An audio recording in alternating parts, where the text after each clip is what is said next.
which dissolved after about an hour, evaporated into nothing. But I spoke to 2 officers who verified that they'd seen that. What could that be? Not stealth, that, is it? We can't do it now, we couldn't do it then.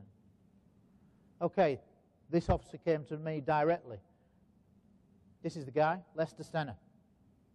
He approaches me, 2 officers in a police vehicle near a small airport near Bristol, Lulsgate Airport. And basically they're sat in the car, as policemen do, pulled up in a lay-by. And then suddenly, out of nowhere, and it's like this, the object doesn't arrive from left or right or from above. It just arrives. It's there. It's not there. It's there.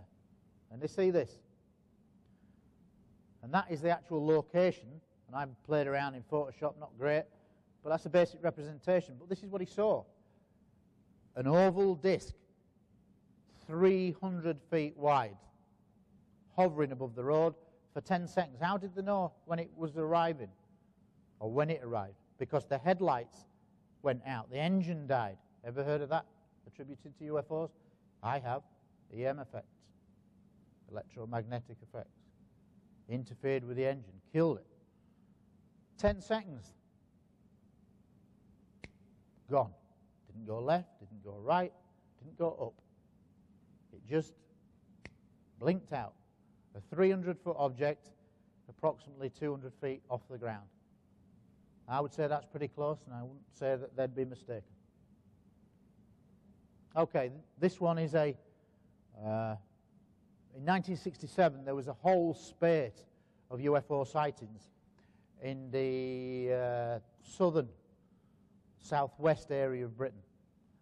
Tended to be Devon and Cornwall, but by far the most famous sighting was this one, involving 2 guys, Roger Willey and Clifford Waycott. And what was good about this is they're in their old police car, and we're going to show a little video clip, hopefully it'll play in a second, okay? And they see an object that they describe not like our conventional descriptions. They call it a flying cross. Just above the tree line, low altitude, and then they see that it starts moving away. So they start to chase it. And as you can see from there, they chase it for 14 miles, country roads, up to speeds of 90 miles an hour. At various times it slowed, it stopped and hovered, shot off and accelerated at speed. 14 miles. Some people try to say they were chasing Venus. I'm sorry, I don't accept that whatsoever. That is an excuse put out by people who do not want you to know the truth. The officers themselves were very explicit, and you'll see why. This is a clip which by magic PC Roger Willey and PC should play. Now you're not getting any audio on that. Were out on night duty patrolling the A3072 Hatherley to Holsworthy Road. Precisely 1 minute past 4 o'clock this morning, they sighted an object 400 yards away from them and at treetop level. They reported immediately to Oakhampton Police Station, where further men were brought out. There was no question whatsoever that this was a figment of the imagination. It was definitely there. It was definitely either manned by some sort of being or remotely controlled. It was definitely being controlled to view our car or... You had the feeling it was watching. So it's only a short clip, but it reiterates that this is something that's very real to them. First thing he says, you know, this is not imagination. This was real. Imagine chasing something for 14 miles. I think that worked out at about 35 minutes of driving through country lanes. So this was no imagination, no flick of Venus just popping in for a little visit. It doesn't work like that. Okay, we'll move on. This is interesting because of the Cold War aspect. Britain, America, Russia, or the former Soviet Union. There we are, 2 police officers again, parked up, male and female. Portsmouth, a big naval dockyard there, there's a submarine base there.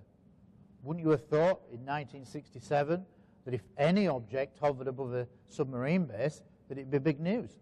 Well, they saw it, stops and hovers above the base for 5 minutes in total silence, and then gone. Not stealth in 1967. There was no blackbird that could stop and hover like that. Okay, next case came to me directly. 1969, PC Trevor Blower. He sees this. What's interesting about this one is he gets warned about it. He's walking his beat and he's on his own, and then suddenly over the radio he starts to hear people reporting strange objects, and then he gets a message over his radio. Keep your eye out for some strange objects moving your way. Okay? A few minutes later, guess what? 9 pearl swirling objects flying in tight formation, arrowhead formation, moving across the sky in total silence. What was interesting about that is he knew that there were other officers. The next day he gets called to his headquarters. He gets individually interviewed by somebody in civilian clothing. Doesn't know who he is, doesn't say where he's from. He guesses he's maybe from the military or from maybe the Ministry of Defence. Bottom line is 6 other officers, including him, are involved, 5 plus him. They all get interviewed individually, and then they are told by senior officers, you are not to say anything about this to anyone. Ever heard that before in the UFOs? Another case directly to me, and this one has more of a personal feel to me for the simple reason is this guy carried some guilt with him for many, many years. Let me explain. Okay, 1975, this is a single officer sighting, but there is a civilian as well. Okay, 4 in the morning, he's in his car, he's going to go to another little police station. He comes to a junction of a road, and suddenly he sees what he describes as a giant diamond-shaped object. It's 100 feet high, 50 feet wide, hovering just about 100 feet off the ground on this corner. No noise, gobsmacked, he's watching in awe. No noise, he's watching it. There's a single row of windows in the middle. Okay? If you ever look at the Cash Landrum, very similar drawing, almost identical. Okay? I haven't got the drawing here, unfortunately. He watches this for 5 minutes, and then suddenly it goes, incredible burst of acceleration, and it goes over to a town called Wakefield, which is actually very close to where I live in England. Does he report it? Oh, nobody's going to believe it. They're all going to think I'm mad. So he doesn't report it. The sad thing is, when he eventually gets to his base police station, where he's normally based, he goes in there, and one of the radio dispatchers comes up to him and says, you haven't seen aught strange while you were out, have you? And he didn't know which way to go. Does he say, yeah, I saw something? Or does he say, no? Well, he said no. Didn't want the ridicule. And he says, there's some milkman. Apparently he'd seen this big diamond-shaped thing. He says he must be mad. And because of that attitude, he didn't say anything. But when he contacted me, nigh on 30 years later, he was almost in tears. Because he said, from that moment on, I felt so guilty. I should have said yes, and I should have corroborated what that milkman saw, so that he wasn't ridiculed. And he carried that burden with him. And in fact, just touching on things, I've had officers nearly in tears because they reveal things that are so personal to them, that so few people have seen, that they think, well, if I tell anybody, they're going to think I'm crazy. And that's the nature of this subject. That's the guy. Now lives in France. Okay, another case that came to me directly, again from 75. This is interesting because I like what's classed as close proximity cases, cases that are in your face. If I estimate that to the back of the room it's 50 meters, that's pretty close. Well, this guy sees a UFO at 30 meters, so that's probably where those technicians are at the back. I'll be damn sure if I can't tell that that's a technician at the back there from 30 meters. Well, that's what we see.